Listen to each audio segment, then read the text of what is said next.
नमस्कार विद्यार्थ्यांनो, आज आपल्याला काय करायचं आहे? आपल्याला 2.2 the boy who broke the bank या लेसनचं काय करायचं? इंग्लिश वर्कशॉप घ्यायचं आहे. मागच्या आठवड्यामध्ये आपण पूर्णतः हा लेसन समजून घेतलेला आहे. आज आपल्याला काय करायचं? या लेसनचं वर्कशॉप समजून घ्यायचं आहे. मग विद्यार्थ्यांनो, पटकन पुस्तक ओपन करा. चला, पेज नंबर काढा 53. English workshop. Who am I. पहिला प्रश्न आहे, हू एम आय. मी कोण आहे? Identify the character from the extract. आपल्याला काय करायचं? कॅरेक्टर म्हणजे काय? कुठलं पात्र आहे ते पात्र आपल्याला स्टोरी मधून ओळखून काढायचं आहे. बघा, पहिलं आहे त्यातलं, I am the washerman's son. Who am I? Sitaram. कोणी सांग? बघा, याचं उत्तर दिलेलं आहे. प्रश्न पण विचारलेला आहे, त्याचं उत्तर पण दिलेलं आहे. I am the washerman's son. Who am I? मी कोण आहे? वॉशरमॅन्स सन आहे. मग कोण आहे तो? सीताराम. बी बघूया, I am the owner of the bank. Who am I? मी कोण आहे? बँकेचा मालक आहे. कोण आहे मग? सेठ गोविंद राम. लिहा त्या ठिकाणी, सेठ गोविंद राम. तिसरं बघूया, I am the sweeper. Who am I? मी कोण आहे? स्वीपर आहे. मग कोण आहे मी? नथू. काय येणार त्या ठिकाणी? नथू. डी बघूया, I am the friend of Mrs Shrivastava. Who am I? मी कोण आहे? फ्रेंड आहे. कोणाची? मिसेस श्रीवास्तव यांची. मग कोण आहे मी? मिसेस भूषण. काय लिहायचं त्या ठिकाणी? मिसेस भूषण. ई बघूया, I am the hairdresser. Who am I? मी कोण आहे? हेअर ड्रेसर आहे. मग या ठिकाणी मी कोण आहे? बार्बर. हेअर ड्रेसर म्हणजे कोण? बार्बर. मग त्या ठिकाणी लिहायचं दीपचंद. शेवटचं बघूया, I am a crook leg. Who am I? माझा पाय लंगडा आहे. मग मी कोण आहे? गणपत. बघूया खाली दुसरा प्रश्न, make a list of customers of pimple Nagar bank from the extract. मग आता कस्टमर कोण कोण होते या ठिकाणी? बघा, बार्बर होता, त्याचा कस्टमर होता ओल्ड एल्डरली जेंटलमॅन. अजून कोण होतं? त्यानंतर बघा, जे कस्टमर्स होते यांची वेगवेगळी नावं या ठिकाणी मी 2 सांगितलेली आहेत. एल्डरली जेंटलमॅन होता, बार्बर होता, नंतर गणपत होता. हे 3 नावं मी सांगितलेली आहेत. 2 नावं तुम्ही शोधून लिहायची आहे. तिसरा प्रश्न बघा, match the following and write the complete meaningful sentence. Matching करायची आहे. पहिले बघा, Sitaram was looking out for any job. त्याचं सी आहे, दॅट माइट सूट नथू. सीताराम काय करत होता? लुकिंग फॉर म्हणजे काय? शोधत होता. काय शोधत होता? जॉब शोधत होता. कोणासाठी? की जो जॉब नथूला सूट होईल. दुसरं बघूया, पहिल्याचं उत्तर काय? मग सी. या त्या ठिकाणी पहिल्याचं उत्तर काय आहे? सी. दुसरं बघूया, अकॉर्डिंग टू मिसेस भूषण. त्याचं उत्तर आहे D. It was the hottest summer in the history of pimple Nagar. Mrs Bhushan यांना काय वाटत होतं? की हा उन्हाळा अतिशय प्रचंड असा उकाडा देणारा उन्हाळा आहे. मग दुसऱ्याचं उत्तर काय आहे? डी. तिसरं बघूया, गोविंद राम वॉज. गोविंद राम कोण आहे? बघा, holidaying in Kashmir. Seth Govind Ram was holidaying in Kashmir. मग तिसऱ्याचं उत्तर काय आहे? ए. लिहा त्या ठिकाणी, तिसऱ्याचं उत्तर आहे ए. चौथं बघूया, the manager told the customers. मॅनेजरने कस्टमरला काय सांगितलं? To go home and come back the next day. आता घरी जा आणि उद्या लवकर या. बघूया चौथा प्रश्न, write who said to whom. कोण कोणास म्हटलं ते लिहून काढायचं आहे. Don't raise such dust. अशी धूळ उडवू नको. मग हे कोणी म्हटलेलं आहे? कोणाला? Sitaram said to Nathu. लिहा त्या ठिकाणी, Sitaram said to Nathu. B बघूया, who would have thought the bank would collapse.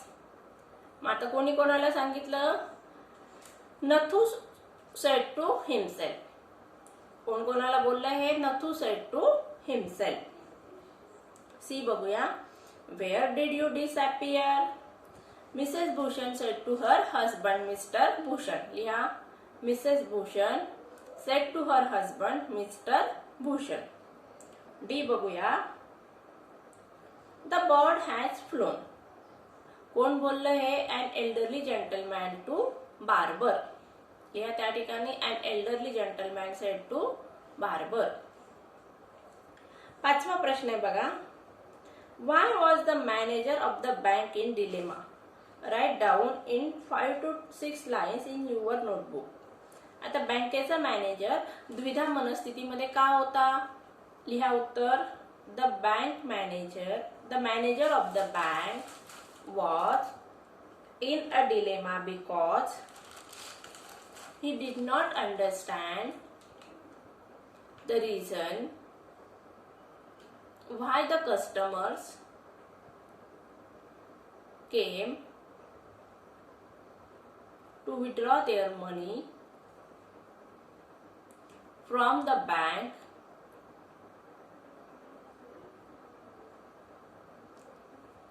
and the customer makes a crowd without giving any reason. Secondly, त्यातलंच a bank did not have enough money to return to the customers. Number 3, the owner of the bank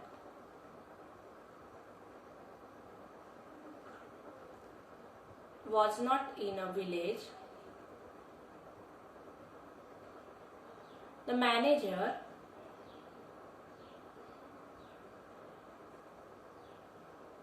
can't contact with him.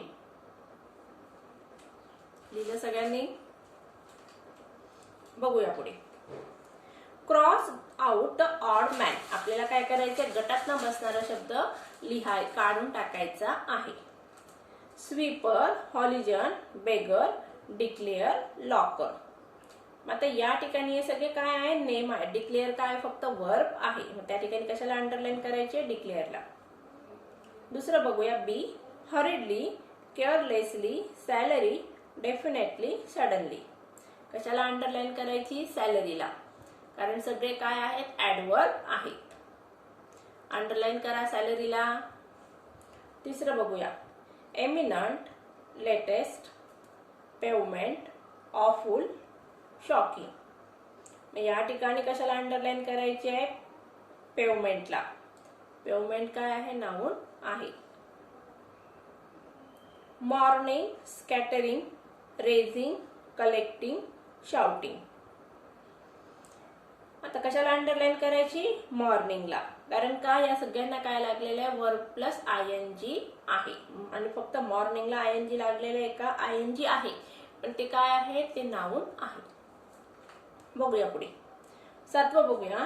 Find the describing words for the following from the text. आता tour लिहा त्या ठिकाणी. Customary tour. Shop, photography, shop. Window, glass, window. Last, leg, crook leg. लेगच्या ठिकाणी काय लिहिलं? Crook leg. बघा पहिल्याचं tour, customary tour. Second, photography shop. Third, glass window. चौथं, क्रूक लेग. 8वं बघायचं आपल्याला. Complete the following table. आपल्याला काय केलेलं आहे? बॉक्स दिलेला आहे, तो बॉक्स कंप्लीट करायचा आहे. आता या ठिकाणी तो बॉक्स डिवाइड केलेला आहे 4 पार्ट्स मध्ये. वर्ब, नाउन, ऍडजेक्टिव्ह आणि ऍडवर्ब. कशा कशा डिवाइड केलेला आहे? वर्ब, नाउन, ऍडजेक्टिव्ह आणि ऍडवर्ब मध्ये तो बॉक्स आपल्याला काय करायचा? डिवाइड करायचा आहे. आता या ठिकाणी नाउन दिलेलं आहे पेमेंट. मग वर्ब लिहा त्या ठिकाणी पे. वर्ब काय लिहिणार? पे. ऍडजेक्टिव्ह लिहा पेबल. ऍडजेक्टिव्ह आहे पेबल. त्याचं ऍडवर्ब नाही आहे. बघा वर्ब नाहीये कशाचं? आता या ठिकाणी सडननेस हे काय झालं? नाउन झालेलं आहे. सडनली काय झालं? ऍडजेक्टिव्ह. सडन काय आहे? परत ऍडजेक्टिव्ह आहे. आणि सडनली काय आहे? ऍडवर्ब आहे. सडनली ऍडवर्ब दिलेले या ठिकाणी. सडन हे नाउन आहे आणि सडननेस काय आहे? सडन काय आहे, ऍडजेक्टिव्ह आहे. सडननेस काय आहे, नाउन आहे. तिसरं बघा, डिक्लेअर. डिक्लेअर दिलं या ठिकाणी वर्बच्या कॉलम मध्ये. नाउन लिहा, डिक्लेरेशन. नाउन काय येणार आहे, डिक्लेरेशन. ऍडजेक्टिव्ह काय आहे, डिक्लेरेबल. ऍडवर्ब लिहा, डिक्लरेटिव्हली.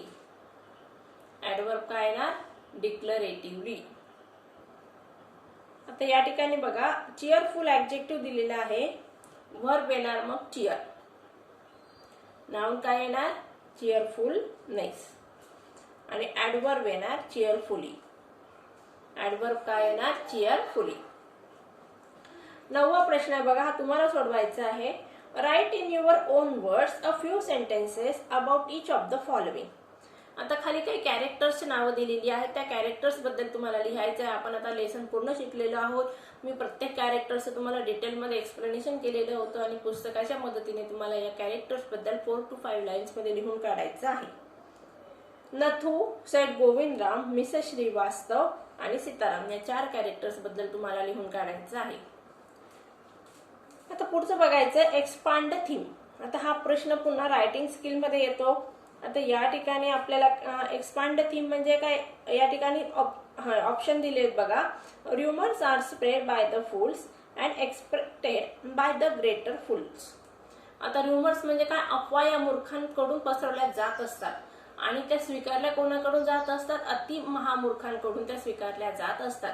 मग या ठिकाणी तुम्ही आता या ठिकाणी अफवेबद्दल लिहू शकतात. मी तुम्हाला लेसन शिकवताना सुरुवातीला सांगितलं होतं बघा, गणपती दूध प्यायला लागलेले आहेत. त्यानंतर मंकी मॅन आलेला आहे शहरामध्ये की जो रात्रीच्या वेळी फिरतो आणि लोकांवर हल्ला करतो. त्याचबरोबर मुलं पकडणारी टोळी आलेली की जी मुलांना घेऊन जाते आणि त्या टोळीने काय केले, एक 4-5 जणांच्या म्हणजे 2 जणांना 4-5 जणांच्या जमावाने त्यानंतर त्या जमावामध्ये होत जाणारी वाढ आणि त्यांनी त्या निष्पाप अशा लोकांना ठार मारून टाकलेलं आहे. मग ही जी अफवा आहे त्या अफवेबद्दलचं तुम्हाला या ठिकाणी लिहून काढायचं आहे. सेकंड आहे बघा, books are our real friends. पुस्तकं आपले काय आहेत, खरे मित्र आहेत. मग आता या ठिकाणी तुम्हाला काही पॉइंट्स पण दिलेले आहेत. ते पॉइंट्स तुम्हाला काय करायचे, डेव्हलप करायचे आहेत. आता या ठिकाणी तुम्ही हे लिहून काढावं अशी माझी अपेक्षा आहे. बघूया language study. I know of a sweeper boy who is looking for work. Observe the underlined part of the sentence. It tells us more about the sweeper boy. An adjective clause begins with the words such as how, that, what, whatever, who, which, where, why, etc. आता या ठिकाणी बघा, ज्यावेळेस आपण क्लॉजचं chapter शिकलेलो आहोत त्या चॅप्टरमध्ये आपण नाउन क्लॉज, ऍडजेक्टिव्ह क्लॉज आणि ऍडवर्ब क्लॉज म्हणजे काय ते शिकलेलो आहोत.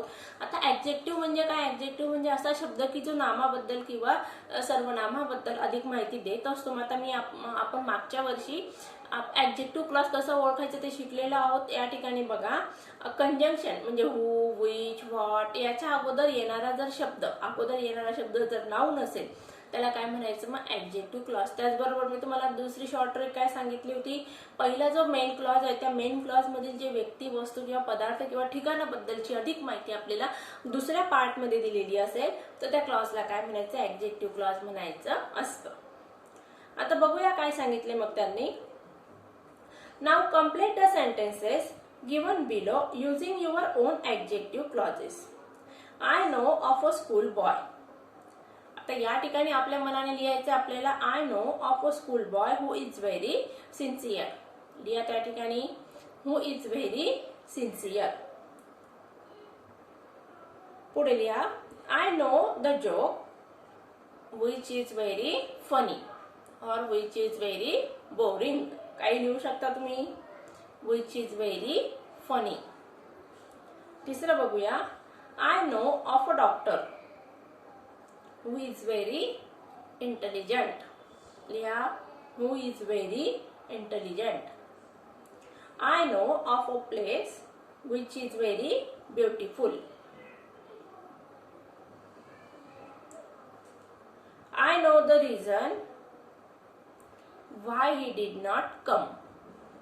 लिहा, I know the reason why he did not come. आता दुसरा प्रश्न बघा त्यातला, Rewrite the following sentences joining them with when, where, which, why. आता काही शब्द दिलेले आहेत आपल्याला, त्या शब्दांना काय करायचं आहे, त्या शब्दांचा वापर करून खाली जे मोठमोठे सेंटेन्स दिलेले आहेत ते सेंटेन्स जॉईन करायचं आहे. बघूया पहिलं. Sitaram had a bundle of freshly pressed clothes which he balanced it on his head. पहिल्या वाक्यात काय लिहायचंय? which.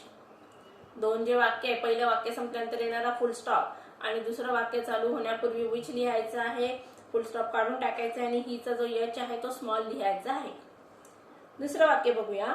A large shady tamarind tree grew at one end of the bazaar where Mrs. Srivastav found her friend Mrs. Bhushan there.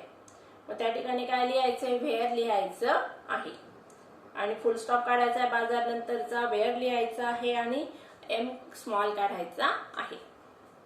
तिसरं वाक्य बघूया. The Pimpalnagar bank has stopped paying employees when it is about to collapse. तिसऱ्या वाक्यात काय घ्यायचं आहे? when घ्यायचं आहे. चौथं वाक्य बघूया. He had finished his work when he sat down on the highest step. लिहा काय लिहायचं त्या ठिकाणी? when he sat down on the highest step. किंवा आपण when ने पण वाक्याची सुरुवात करू शकतो. when he had finished his work, comma लिहा when he had finished his work, comma he sat down on the highest step. लिहिलं विद्यार्थ्यांनो? चला बघूया टेन्स. टेन्स म्हणजे काय? काळ. आता काळाचे किती प्रकार आपण शिकलेलो आहोत? 3. कुठले कुठले? प्रेझेंट टेन्स, पास्ट टेन्स आणि फ्युचर टेन्स. परत प्रत्येकाचे 4 उपप्रकार आपण शिकलेलो आहोत. बघूया इथं काय सांगितलेलं आहे. The tense is the form of the verb which shows the time at which an action takes place. The past म्हणजे भूतकाळ, she went. Present म्हणजे काय? she goes. आणि future म्हणजे काय? she will go. Verbs forms show both tense. आता verb काय सांगत असतं? वर्ब हे टेन्स सांगत असतं. आता प्रेझेंट टेन्स, पास्ट टेन्स आणि फ्युचर टेन्स कशाच्याद्वारे इंडिकेट केलं जात असतं? वर्बच्या साह्याने इंडिकेट केलं जात असतं. आता आस्पेक्ट बघूया. Perfect, progressive, progressive, continuous. Aspect is form by using verb to be plus verb plus ING. आता या ठिकाणी कंटिन्युअस टेन्स कसा फॉर्म केला जात असतो? Am is are plus before किंवा वॉज वेअर प्लस बिफोर. आता परफेक्ट आस्पेक्ट इज फॉर्म म्हणजे परफेक्ट टेन्स कसा फॉर्म केला जात असतो? Have oblique has plus V3. Continuous tense present असू दे का पास्ट असू दे, वॉज वेअर एम नंतर am is are plus before, was were plus before. मग या ठिकाणी बघा काय सांगितलेलं आहे. प्रेझेंट टेन्स या ठिकाणी वाक्य दिले बघा. आपल्याला एकच गोष्ट लक्षात ठेवायची आहे या ठिकाणी की आपल्याला ही शी इट असेल तर त्या ठिकाणी काय लावायचंय? वर्बला थर्ड पर्सन प्रोनाउन असतील तर वर्बला यस किंवा इयस लावायचा आहे. थर्ड पर्सन प्रोनाउन कुठले आहेत? ही शी इट असतील तर आपल्याला वर्बला काय करायचं आहे? यस किंवा इयस लावायचं असतं. समजलं सगळ्यांना? थर्ड पर्सन प्रोनाउन कुठले कुठले? ही शी इट असेल तर वर्बला आपल्याला काय करायचं? यस किंवा इयस लावायचं आहे. आता अशा प्रकारे विद्यार्थ्यांना आज आपण लेसन कंप्लीट केलेला आहे. The boy who broke the bank. मला वाटतं तुम्हाला सगळ्यांना हा लेसन व्यवस्थित समजला असेल. आपण वर्कशॉप पण कंप्लीट केलेला आहे. आता या ठिकाणी हे जे टेन्सचं चॅप्टर आहे मी शॉर्ट मध्ये का घेतलेलं आहे? कारण आपल्याला टेन्सचं चॅप्टर आपण पूर्वीच अभ्यास केलेला आहे आणि येणाऱ्या काही दिवसांमध्ये आपल्याला ग्रामरचं सेक्शन परत सुरू करायचं आहे. त्यावेळेस मी तुम्हाला टेन्सचं चॅप्टर परत डिटेलमध्ये घेणार आहे. विद्यार्थ्यांनो आता आपण पुढच्या लेसनकडे वळण्यापूर्वी तुम्ही या लेसनचं प्रिपरेशन करून घ्यायचं आहे. सगळ्यांनी घरीच राहा, सुरक्षित राहा. Take care and good bye.